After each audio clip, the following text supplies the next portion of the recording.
Right now on H-Town High School Sports, it's high drama in Week 1 of the football playoffs.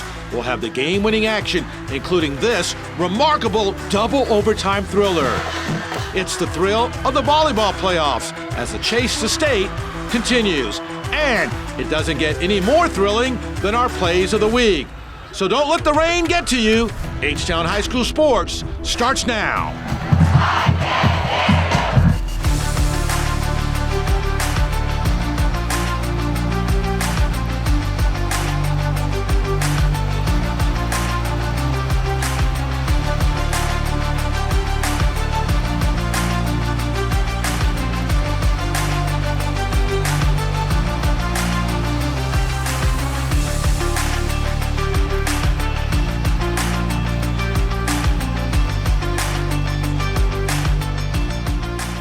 Hello, everyone, and welcome to H-Town High School Sports, powered by Vype.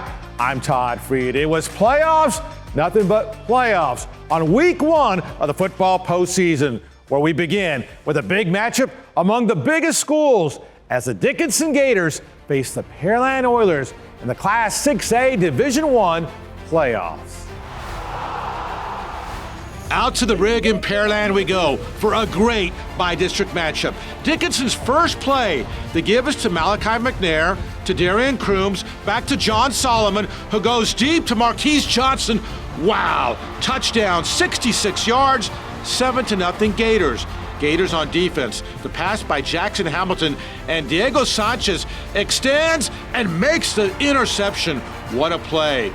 Gators drive it down. It's John Solomon who battles in for the touchdown, 14-0 Dickinson. Oilers come back on defense. Solomon's pass off the receiver and intercepted by Ashton Hampton. He breaks a tackle and gets a touchdown. That cuts it to 14-7.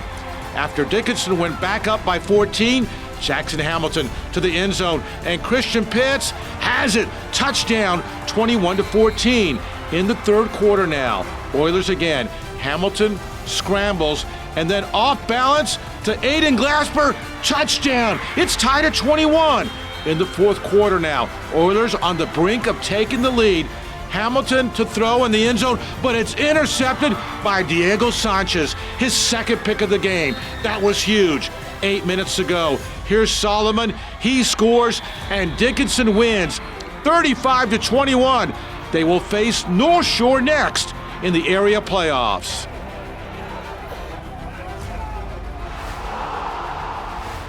Here come the Klein-Cain Hurricanes facing Cy Ranch, 6A Division I, Region 2. Cy Ranch in the first. Blake Baker to David Ikenga. He breaks it across the middle and will take it all the way for the touchdown. 7-0 Mustangs. Klein-Cain now. Adeyemi Adeleke takes it, and you got Adeleke on this one. Right side, he scores 7-6. Extra point, no good. Mustangs back with the ball. Baker to throw, and wide open, Josiah Cooper, touchdown. Cy Ranch led 14-9. In the third quarter now, Hurricanes. Adeleke takes it, and he powers in for the touchdown. It's 17-15. They go for two. Quarterback Jalen Smith takes it, and he busts in for the score. It's tied at 17. Same score. 4 minutes left in the game. Jalen Smith keeps, and he busts out of it. Turns on the speed. 64 yards for the touchdown. 24-17, Klein-Cain. After Ranch fumbled the ensuing kickoff, Cain adds to the lead. Adeleke left side, 34-yard score, and Klein-Cain wins 31-24. They will face the Woodlands in next week's area playoffs. Now, one of the best of the first-round matchups featured a battle of perennial powerhouses as the Ridge Point Panthers faced the Tompkins Falcons in Class 6A Division I. Ridge Point went 8-2 in the regular season, including an undefeated District 26A championship, while Tompkins was also 8-2 with a 6-game winning streak entering the postseason. This big matchup, our Fred Haas Auto Group Game of the Week. Here come the Ridge Point Panthers for a simply incredible first-round playoff game. opening kickoff of the game. Tompkins, Jace McMillan, down the left sidelines he goes. Looks like he might break it, but he's knocked out at the 10. That was big. They only got a field goal and a 3-0 lead. Panthers on the move now. Quarterback Austin Carlisle rolls left and then on the run finds Gabriel Bro to the 1, but they only got a field goal, tied at 6 at half. Second half was nuts. Ridge Point, Ezell Jolly on the carry, finds an opening, nice move, touchdown, 13-6 Panthers. And yeah, their fans were excited. Tompkins right back now. Caleb Komolafi takes it, and he breaks out of there. Big run for Komolafi all the way down to the 15-yard line. Then it's another Caleb. This time, Caleb Blocker for the Falcons. He'll take it and scores, tied at 13 after 3 in the fourth. More Tompkins. Here's Caleb Komolafi on the carry. Then watch as he just carries and carries and carries defenders all the way down to the 1-yard line. Spectacular. Set up a touchdown. 20-13 Falcons. Same score, only 4:40 to play in the game. Ridge Point 4th and 7. They have to convert. Carlisle back to throw. Ashton Bethel-Roman has it down the sidelines, and that's a huge first down. Same drive now from the 1. Ezell Jolly scores. It goes to overtime, tied at 20. In the first OT, Ridge Point, Jolly, touchdown. Ridge Point went up 27-20 after the extra point. So Tompkins has to score. 4th and 7 now. Backup quarterback Chris Gilbert finds Reese Phillips, first down. Then it's Chris Gilbert, fakes, and he runs in for the touchdown. They got the extra point, tied at 27. We go to a second overtime. First play of the second OT. Tompkins, Caleb Komolafi, right side, 25 yards, touchdown, 33-27. But you have to go for 2 in the second overtime. Komolafi is stopped just short by James England. It remains 33-27. Ridge Point needs a touchdown to tie. Here's Carlisle. He keeps, he rolls right, and he busts in for the touchdown. It's tied at 33. So here's a 2-point try for the victory. Carlisle will take it. He rolls right. He looks for Mason Dossett and has it for the game-winning conversion. An epic double overtime thriller as Ridge Point pulls out a wild 35-33 victory. Amazing game. Your Fred Haas Auto Group Game of the Week. In the heart of Houston, the Lamar Texans facing Jersey Village, 6A Division I, Region 3. Kind of raining out there. Hey, it didn't bother Lamar quarterback Kenneth Rosenthal. Goes deep and finds Tristan Brown all the way down to the 12-yard line. Then Rosenthal had a huge game. Here, he takes it, rolls right, and he'll get the touchdown. 7-3 Lamar at half. Texans explode in the third quarter. Rosenthal back to throw. He will find Tristan Brown, and then Brown, nice move right there. 22-yard touchdown, 14-3.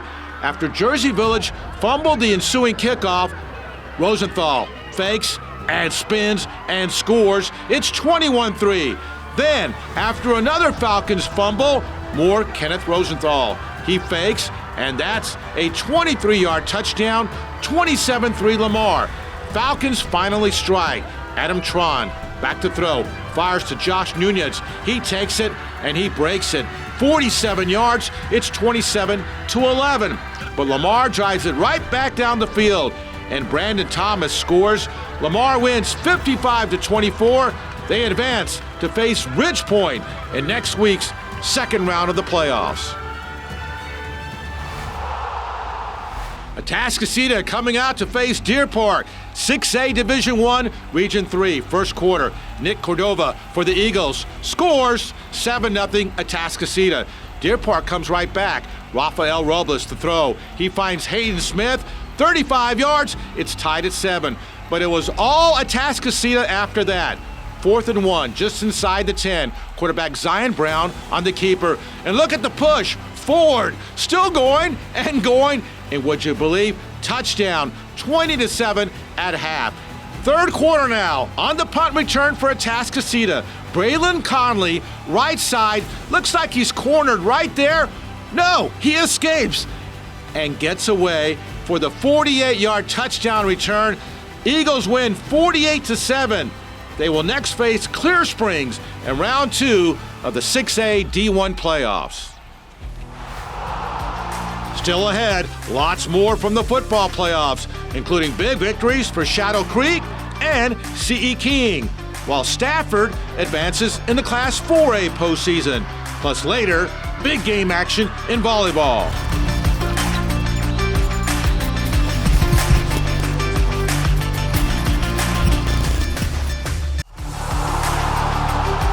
In the wake of an undefeated 10-0 regular season, the perennial power Shadow Creek Sharks began the postseason against a Brazoswood team that wasn't so accustomed to the postseason playoffs. Brazoswood entered the playoffs for the first time in about a decade, where they faced Shadow Creek in 6A Division II. Shadow Creek Sharks all set for the playoff opener. How about the moon? Hey, the stars were aligned for the Sharks early on. Jacob Washington, 15 yards, touchdown, 7-0, Shadow Creek over Brazoswood. Sharks right back with the ball. Tyleek Burton takes it, and he breaks out of there. That's nifty. Off and running, 48-yard touchdown run, 14-0 Sharks. Shadow Creek again. Jacob Washington again. This time, he busts free, 34-yard touchdown, 21-0. Then, quarterback Duke Butler goes to work to Ja'Cory Watson, has it, and breaks a tackle. Touchdown, 28-0 in the first quarter. Second quarter now, Shadow Creek on their own 3. No problem. Duke Butler finds Ja'Cory Watson, and he's off and running. 97 yards for the score, 35-0. They scored on all 5 of their first 5 possessions. Then it's Butler to Watson, a strike, 25 yards, 77-7 the final. Sharks advance. They'll next face Summer Creek in the area round of the 5A Division II playoffs. C.E. King Panthers facing Channelview, 6A Division II, Region 3. First quarter, Panthers already up 14-0. Keith Willis scores. It's 21-0 C.E. King. Willis was unstoppable. Handoff right side, and then he's just spinning and breaking tackles left and right, deep into Channelview territory. Then it's Keith Willis who will take it, and he gets the touchdown, 28-0 in the second. Now, Falcons to punt. Well, this didn't go very well. Loose ball. Jolason Landry picks it up, and then he has an apparent touchdown. But a flag on the return, it was still C.E. King football. Then it's Keith Willis back to work. He scored the Panthers' first 6 touchdowns. C.E. King rolls 70-14. They will face Clear Falls next in the area playoffs. There's the cheerleaders for the Fur Brahmins facing Stafford, 4A Division I. Rice commit Christopher Clark Joviette, smothering stop for the Fur defense, but Stafford dominated the game. First quarter, Spartans, Braden Batiste to Jamal Wiley, and Jamal is off and running, 44-yard touchdown, 7-0 Stafford. Next possession for Stafford. Batiste, right side, he'll keep, and he's gone. 45-yard touchdown as he gets in there, 14-0 Stafford. Second quarter now. Stafford drives it down. It's Terrence Wood who takes it. Easy 6-yard touchdown, 20-0. Later in the second, more Stafford. Kamari Shorts in at quarterback. Fires to Caleb Jones. 26-0 at half.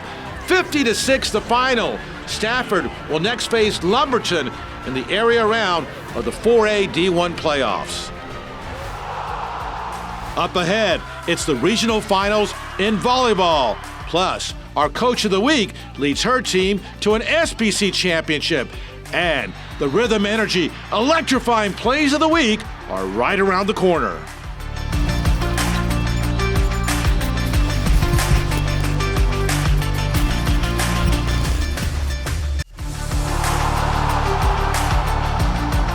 Welcome back to H-Town High School Sports. Switching gears right now to volleyball, where it was down to the regional Final Four this weekend in the UIL volleyball playoffs. A berth to state was on the line Saturday in the 6A Region 3 final. The Tompkins Falcons facing rival Cinco Ranch in an all-Katy ISD 6A Region 3 final. Early on, Cinco, McKenna Lee, nice rejection for the Cougars point. Tompkins now, their star player, Cindy Chuangwa, with the big spike and the winner. Falcons again, Presley Powell gets it to Callie Funk, who hammers home the point. Cougars right back. Courtney O'Brien gets it to Cassie O'Brien. And check out the spinning left-handed shot. How about the O'Brien duo? Cougars again. Shea Runasek with the big spike. But Tompkins comes right back. On defense, Cindy Chuangwa with the perfectly timed rejection. Then, later in game one, Tompkins again. Cindy Chuangwa puts it away. Tompkins wins in 3 straight, and the Falcons are heading to the 6A state tournament. Last weekend, right here in Houston, the Episcopal Knights captured the SBC Volleyball Championship behind a trio of dominant straight set victories in the SBC tournament. More now on the newly crowned champs as we recognize Episcopal's Kydrice McMillan as our ARS Coach of the Week. With their championship trophy proudly in hand, the Episcopal Knights took hold of this year's SBC volleyball title. Unbelievable, but exhausting at the same time because we know we did the work. And it was just truly rewarding to kind of see all of our work and all of our efforts just manifest with that state title. A title captured by a talented and closely knit group of volleyball players. I think the connection that we were all able to have, it just made it so easy to connect on the court, off the court, like during school, outside of school, during practices. It just brought us all together. Oh, that's a game ball. This is the one you served and aced. I think the trust we have with each other. If something's going wrong, we don't put the blame. We just put what we can work on and just push forward with the next play. Our connection and the amount of effort we put into like every practice, grinding through all the hard drills and everything, having like team bonding events and everything, that really prepared us for like our final SBC match. For the season, the Knights posted a lofty 37-7 overall record under the direction of first-year head coach Kydrice McMillan, capped off by a trio of dominant straight set victories in the SBC tournament.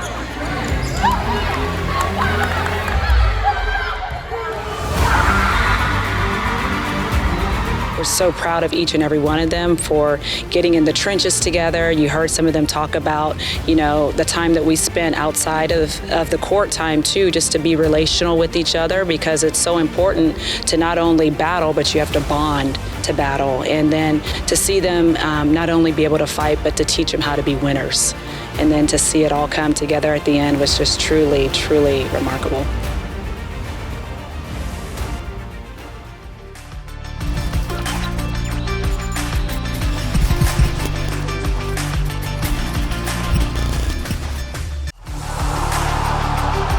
Welcome back to the show, everyone, on an amazing week one of the football playoffs. Even more amazement right now with our Rhythm Energy electrifying plays of the week.